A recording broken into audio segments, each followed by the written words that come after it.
I'm here at Wilstead Manor for Poetry at the Manor Volume 2, one of Windsor's biggest literary events. It's a poetry reading with 7 poets laureate from across Canada, including Windsor's own Marty Gervais.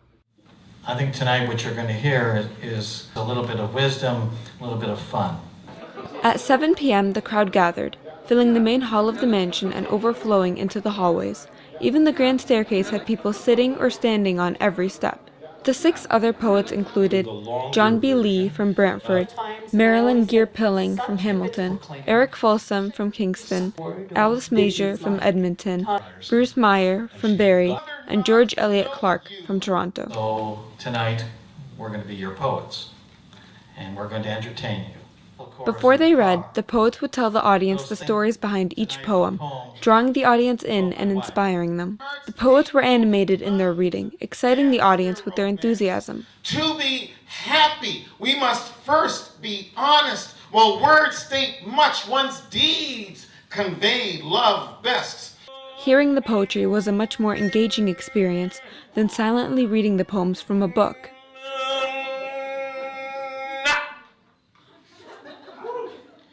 Listening to the band of gypsies in my bedroom while the cows maul their calves like all-day suckers. Wilstead Manor set the atmosphere, and people embraced the beauty of the traditional setting with the ancient art of reading poetry. This poetry was modern, though, which allowed the audience to connect, become inspired, and, of course, laugh at all the jokes throughout the night. Now, these are also love poems, so even more important for many of you, I'm sure. I can say that. After the reading, people bought poetry books, helped themselves to refreshments, talked with their favorite poets, and discussed what they had just experienced. I honestly think what makes it special, it is my first time here, I never heard of this before. It's just the culture of it. You have poets, you have them reading their poems, beautiful music, good food.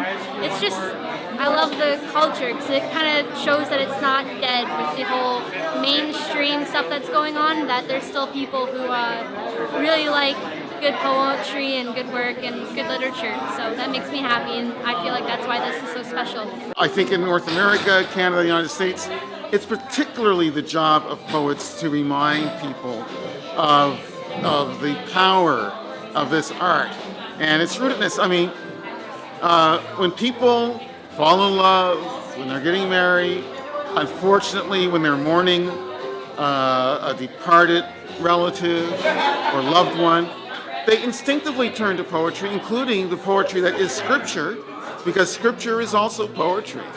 So, if verse is right for God, then it must be right for everybody else.